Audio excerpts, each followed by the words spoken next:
All right, let's kick things off with a real zinger of a quote. Oh yeah, lay it on me. The only thing you got in this world is what you can sell. Okay, hold on, there's more. The funny thing is, you're a salesman and you don't know that. Oof, that's Arthur Miller for you, right? Straight to the point, no chaser. Right out of Death of a Salesman back in 49, no less. But here's the thing. It's 2025. The world's spun around a few times since then. You think that idea's gone stale? That's what we're digging into today, because honestly, listening to that, doesn't it make you wonder just a little if it still kind of applies to, well, everything we do? Every single day. It really makes you think, right? And it's a perfect place to start for what we're about to get into. You, our listener, you send us some fascinating stuff, and it all circles around Daniel H. Pink's book, To Sell is Human. Love that book. What's so great about Pink's take and all the research he's got behind it is that it really forces us to rethink what pops into our heads when we hear that word, selling. For sure. Because for a lot of us, it's like, boom, that image, the stereotypical salesperson, slicked back hair, cheesy grin, the whole 9 yards. Right, totally. Yeah. But what we're really diving into here is how that act of selling, and I'm using that term loosely, goes way beyond just those traditional roles. I'm with you. Think about the articles and studies you sent in. They highlight how we're always trying to get others on board with our way of thinking, to convince them, influence decisions, no matter what our job title says. And the goal today, right, is to unpack those core ideas, especially from Pink's book. Totally. We want you to walk away with a solid grasp on these new ABCs, on what it really means to be effective when you're trying to get someone to see things your way. I'm all about actionable insights. We'll show you why these concepts are so relevant, in a real practical way, to just about everyone. And trust me, the findings in this area are seriously eye-opening. All right, so let's jump right in. I'm intrigued by this idea of how the lines of sales have gotten all blurry. You mentioned non-sales selling before. What does that even look like out in the wild, and how does it connect back to the kinds of jobs our listener might have? Doctor, lawyer, teacher, entrepreneur, writer, the usual suspects. Non-sales selling, as Pink puts it, is all about persuading, convincing, getting someone to exchange something of value with you, even if it's not a typical product or service. It's not always about money changing hands. And those examples you gave, spot on. Let's say a doctor's trying to get a patient to make healthier choices, or a lawyer's got to present a case to a jury in a way that convinces them. Or a teacher trying to inspire students to really dig into a subject. Even an entrepreneur pitching their big idea to investors, or a writer aiming to captivate their audience at their core. Those are all about persuasion. It's funny when you put it like that. It's not like we usually think, oh, that doctor, she's a real sales pro. No, not at all. But then you look at that Qualtrics study you sent in, the What Do You Do at Work survey, and it really hits home. That one blew my mind. 40% of our work time gone. Just like that, spent on this non-sales selling. And people see it as key for moving up the ladder. That's huge, right? Almost half our working lives. And it leads to this really powerful idea Pink talks about. We are all in the moving business. Okay, I like that. It's about shifting people to your point of view, getting them to take a specific action, swaying their choices. Convincing them to do something, basically. Exactly. So whether you've got sales in your job title or not, these skills are becoming more and more vital. We're all navigating a world where knowing how to persuade is key. So if that's the new reality, how has the old school approach to sales changed? That whole always be closing thing, the old ABCs, what happened to them? Ah, yeah. Always be closing. It's a dinosaur, right? Yeah. It really sums up that old school, transactional, almost like win-at-all-costs view of sales. Not very warm and fuzzy. Not at all. Today, the focus is different. Pink lays out these new ABCs: attunement, buoyancy, and clarity. They represent a much more thoughtful, human approach to influence. It's not about pushing, it's about connecting. And that change goes hand in hand with the shift in power, right? We're not in Kansas anymore, Toto. You got it. You mentioned moving from caveat emptor to caveat venditor. Exactly. Break that down for us. How does that change how we try to persuade people? For ages, it was all about caveat emptor, let the buyer beware. The onus was on the buyer to be cautious, do their homework, not get tricked. The Wild West of shopping. Pretty much. But then the internet happened, information exploded, and everything flipped. Now it's caveat emptor. Let the seller beware. Honesty, fairness, transparency, they're not just ethical choices anymore, they're vital for success. Especially now, yeah. Buyers have so much knowledge, they can easily jump ship if they sense you're not being straight with them. Yeah. It's like buyer beware is out, seller beware is in Pete. Because information's so readily available now, Honesty isn't just ethical, it's smart business. And it's not just about solving problems that people know they have, right? There's this whole idea of moving towards problem finding. I'm curious about that. What's the difference and why is it such a big deal? It's a subtle shift, but it's huge. Traditionally, salespeople focus on understanding a customer's stated need and offering a solution. But problem finding takes it further. It's about uncovering those challenges people might not even be aware of yet, asking deeper questions, seeing things from different angles, revealing those hidden needs or potential issues down the line. Almost like being a detective. Exactly. Being able to anticipate and explain those unacknowledged problems, that's gold in today's complex world. You know, reading through everything, the story of Norman Hall, the fuller brush salesman, really stuck with me. Pink brings him up a lot throughout the book. He's a great example, isn't he? What's Hall's story tell us about how sales has evolved? It's interesting, right? Because he represents that classic door-to-door era. Totally old school. But Pink uses his story to highlight some timeless principles about persistence and real customer interaction, even though the methods have changed dramatically. It's not about the tools, it's about the approach. Exactly. Hall wasn't just pushing products, he was building relationships, understanding people's needs right there in their living rooms. So even though things are different today, those core human elements, that connection, that understanding, they're still vital. Couldn't agree more. Even in this new age of what we're calling non-sales selling. Okay, so technology's a big elephant in the room, right? We hear all the time about automation replacing jobs, including salespeople. But the material you sent paints a different picture. It's not all doom and gloom. Far from it. The tech that some thought would kill sales has actually democratized it. Really? Big time. Look at Etsy, eBay, Kickstarter. These platforms have turned millions of people into micro-entrepreneurs. We're talking Etsy, with almost 900,000 small businesses. eBay, providing a main or side hustle for 750,000 Americans. Kickstarter funding creative projects left and right. It's even given out more money to the arts than the National Endowment for the Arts. Plus, app development's exploded. Almost 500,000 new jobs in the U.S. alone. That's a whole lot of opportunity. It really feels like anyone with a smartphone can open up shop today. The barriers to entry have just vanished. And as the material points out, a world of entrepreneurs is a world of salespeople. Makes sense. If you're running your own show, you're selling something, whether it's a handmade craft on Etsy or your big idea on Kickstarter. You got it. And there's this powerful quote that really sticks with me. Everyone the customer touches is effectively a salesperson.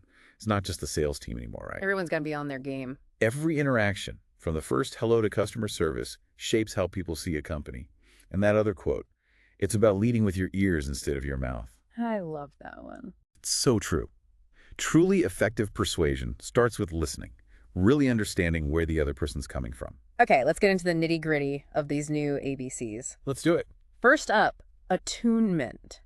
In this whole selling game, what does it mean to be truly attuned to others? Attunement's about getting in sync with people and the situation you're in. Connecting on that human level, it's not just about understanding, it's about feeling it too. Feeling it, okay. There are three key principles at play here. The first one's a bit of a head-scratcher. You increase your power by reducing it. Wait, what? How does that work? It sounds counterintuitive, right? But think about it. Your ability to influence grows when you genuinely try to step into someone else's shoes, see things from their perspective. Makes sense. And research suggests that people in lower status positions often develop a sharper sense for this. I can see that. They have to be more aware of the needs and perspectives of those around them. What's the next principle? The second one is about using your head and your heart. It's about knowing the difference between cognitive empathy, taking someone's perspective intellectually, thinking it through, and emotional empathy, which is about feeling it. Attunement needs both. You got to grasp what they're thinking without getting swept away by their emotions. It's like walking a tightrope. Finding that sweet spot, yeah. And then there's the third principle, mimic strategically. Have you heard of the chameleon effect? I think so, vaguely. It's fascinating. We humans, we're natural mimickers. We unconsciously mirror people's body language, speech patterns, even little things like their accents. Wow, I never realized. This chameleon effect helps us sync up, build rapport. But the key is to be strategic. Watch what they're doing, wait for the right opening, then subtly mirror their behavior and ease off. It's like a dance. Makes it feel more natural. Exactly. Subtly mimicking can be flattering, helps create that connection, and finding those uncommon commonalities, those unexpected shared interests, that can be really powerful too. Oh, absolutely. Those Right. moments where you're like, Wait, you're into that too? Instant bonding. You mentioned Jim Collins earlier, the author. His go-to opening question is, where are you from? It really highlights how important it is to just have a real conversation. I couldn't agree more. That's where it all starts, right? Positive interaction, persuasion. It often begins with a genuine conversation, that back and forth. Okay, so that's attunement. Let's tackle the next one. Buoyancy. Sounds like it's all about bouncing back from setbacks, which is crucial no matter what you do. It, Buoyancy is that mix of grit, pushing through obstacles, and a positive mindset. It's staying afloat even when you hit those inevitable rejections and challenges that come with trying to influence others. Rejection is tough. It is. And the material dives into self-talk and self-questioning. How do those factor into buoyancy? Great question. Self-talk, like what Mandino and Napoleon Hill talked about. It's about those internal pep talks. You got this, that kind of thing. Hill even called it auto-suggestion. I do that all the time. We all do. But what's really interesting is that self-questioning might actually be more effective. Instead of declaring, I can do it, asking yourself, can I do it? Can lead to more action, better results. Almost like challenging yourself. Exactly. Like in Bob the Builder, Can We Fix It? It's active, engaging with the possibility of success. I can hear the theme song now. Right. And then there's the power of intrinsic motivation. When our drive comes from within, it's much more sustainable. I'm a big believer in that. You gotta love what you do. Absolutely. When people are driven by their own desires and values, not just external pressures, they tend to stick with it, perform better. That section about Barbara Fredrickson's research on positive emotions was really cool. How does being positive contribute to buoyancy? Fredrickson found that while negative emotions make us narrow our focus, positive emotions broaden our perspective. Opens us up. Exactly. Makes us more receptive to new ideas, more creative in our problem solving. And here's the thing, emotions are contagious. So if you're trying to persuade someone, your own belief, your genuine enthusiasm, it can rub off on them. So positivity is like a superpower. In a way, yeah. And this golden ratio of positivity, aiming for roughly 3 positive emotional experiences for every negative one, that's a pretty actionable takeaway, right? I like that. But there's a catch, isn't there? Too much positivity can actually be bad. That's important to remember. While a ratio of around 3 to 1 seems ideal, if it goes too high, say 11 to 1, it can backfire. You can lose self-awareness. It can even hold you back from personal growth. So it's about balance, as always. Always. We need some negativity to recognize and address real problems. You can't just ignore the bad stuff. And this connects to Martin Seligman's work on learned helplessness and our explanatory style. How does the way we explain negative events to ourselves affect our buoyancy? Seligman showed that when people constantly feel like they've got no control, they can develop this learned helplessness. They're more likely to give up. That makes sense. Our explanatory style, how we typically explain bad things to ourselves, is key here. If you tend to see bad things as permanent, pervasive, personal, you're usually more pessimistic, less resilient. So it's all about the story we tell ourselves. Exactly. Seligman even created the Attributional Style Questionnaire, or ASQ, which MetLife used to predict how well their salespeople would do. Wow, really? Yep, and optimists, those who see negative events as temporary, specific, external, they were far more likely to keep going. So it's about cultivating what Seligman calls flexible optimism. Yeah. Being positive but realistic. Exactly. Optimism with its eyes wide open. All right, on to the last of the new ABCs. Clarity. This is about making sense of messy situations and spotting problems that might be hidden. It feels like a super valuable skill in this world of information overload. Absolutely. Clarity is that ability to cut through the noise, help others see things in fresh, insightful ways, and crucially, identify problems they didn't even know they had. This shift from just solving problems to actively finding them, that's key for effective persuasion. The UC Berkeley Haas School of Business even has a whole course on it. Problem finding, problem solving. So it's legit, huh? No doubt. The material talks about a curation process. Seek, sense, and share. How does that fit into clarity? Good question. Break it down. In a world drowning in information, being able to curate is more important than ever. Seek is about actively hunting for relevant info. Sense is making sense of it all, spotting patterns, pulling out key insights. And share is communicating those insights clearly to others. Makes sense. You got to cut through the clutter. And clarity often relies on creating contrast, wouldn't you say? The material brings up Rosser Reeves' unique selling proposition and Robert Cialdini's contrast principle. Love Cialdini. Reeves stressed having a crystal clear, unique message, a unique selling proposition that makes what you offer stand out.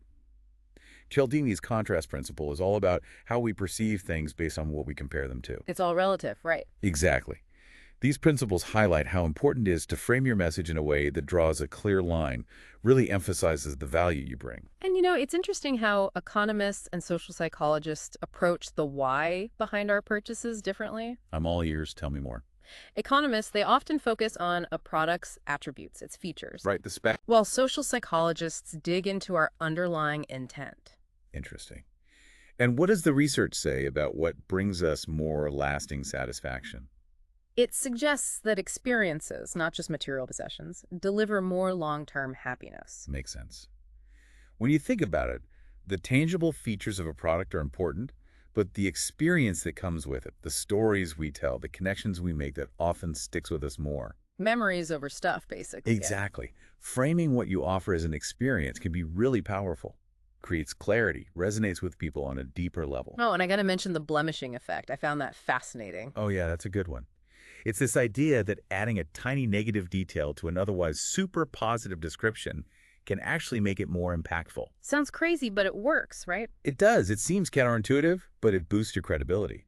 When you sprinkle in a small, almost insignificant negative after all the positives, you come across as more honest, trustworthy. It strengthens your message. So it's like, this phone has incredible battery life, amazing camera. The only thing is, the speaker's not super loud. Exactly. That little flaw makes the bigger positives feel more believable. Because no one's perfect. Right. And clarity is not just about understanding. It's also about driving action. Michael Pantalon's research on motivational interviewing and how powerful it can be to ask seemingly irrational questions. That's really interesting. Oh yeah, tell me more about that. Pantalon found that when people resist change, asking open-ended, even kind of illogical questions can work better than straight-up logical ones. So it's about disarming them a little. In a way, yeah. These questions can sometimes slip past their defenses and help them tap into their own reasons for wanting to change. It's about getting them to convince themselves. Exactly. And then there's the challenge of envisioning our future selves, this me now versus me later bias. It can really mess with clarity, especially for long-term decisions. Like saving for retirement. Ugh, don't get me started. We're wired to prioritize our immediate needs and wants. It's tough to grasp the weight of our future needs. The stats on retirement savings are scary. So many people are woefully unprepared. It's a real struggle. It is. This bias shows how important it is to make the future feel more real, more relevant now. Connect the dots between today and tomorrow. Absolutely. All of this talk about the new ABCs leads us to the art of the pitch. The pitch, the moment of truth. It's not just about delivering information, it's about sparking a conversation. Getting people engaged. Exactly. The goal isn't always to get a yes right then and there. It's about piquing their interest, involving them, and hopefully reaching a win-win. Dale Carnegie's classic advice about having an elevator speech, being able to explain your value proposition quickly and clearly, that's timeless. And the trend toward keeping things short and sweet is everywhere now. Like Saatchi and Saatchi's one-word equity. Remember Obama's forward? Powerful, right? In our world of shrinking attention spans, distilling your message down to its core is more important than ever. A single, strong word can be way more memorable than a long explanation. Less is more. Often, yes. And those question pitches, they can be super effective, like Ronald Reagan's. Are you better off now than you were 4 years ago? Classic. Why do you think questions are so persuasive? I think it's because they force the listener to actually think. They can't just passively absorb the information. They got to engage. You're right. Research shows that questions are more persuasive than statements because they get the listener's mind working, they encourage them to arrive at their own conclusions instead of feeling like they're being told what to believe. Makes them feel more in control. Exactly. And then there's the power of rhyme, like Johnny Cochran's, "If it doesn't fit, you must acquit." It was so catchy. It's all about processing fluency. Rhyming makes a message stickier, easier for our brains to handle. And that can make it feel more truthful, even if the logic's not necessarily stronger. Isn't it? It's like our brains go, hey, that rhymes. It must be true. Okay, we can't wrap this up without talking about ethical selling. The contrast between companies like CarMax and those shady portrayals in movies like Tin Men and Glengarry Glen Ross is stark. Night and day, right? Those negative portrayals, they really highlight the dark side of sales greed, unethical tactics. It's a slippery slope. It is. But then you've got CarMax.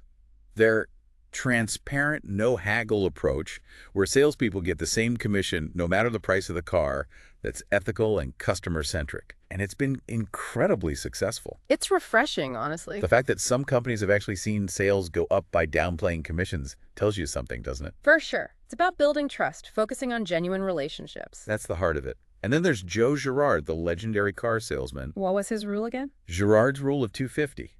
He believed that everyone has about 250 people in their network who are important enough to influence their decisions. That's a lot of influence. It is.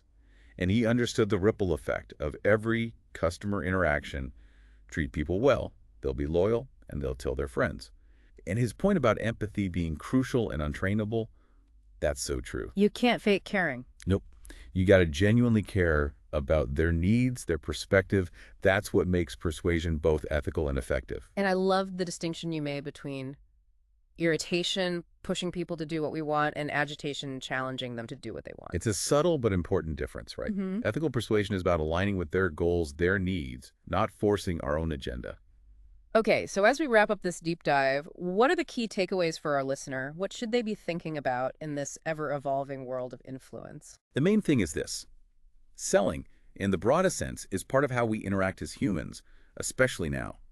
Understanding and using the new ABCs, attunement, buoyancy, and clarity is essential for navigating this world. Whether sales is in your job title or not, these principles can help you communicate better, build stronger relationships, and reach your goals. The aha moment, for many, is realizing just how much of our lives involves persuasion, whether we realize it or not. It really does change how you see things. It does. It's about moving past those old negative stereotypes of salespeople and recognizing the power of real human connection, resilience, and clear communication to influence others in a positive way. Couldn't have said it better myself. So before we go, here's a final thought for you to ponder.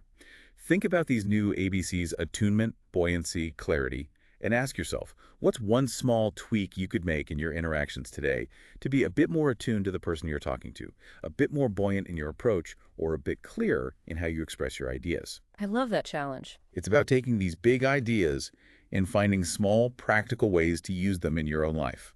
Awesome stuff. Thanks for joining us on this deep dive, listener. And remember, keep those new ABCs in mind: attunement, buoyancy, and clarity. And keep those questions coming. We love hearing from you. Until next time.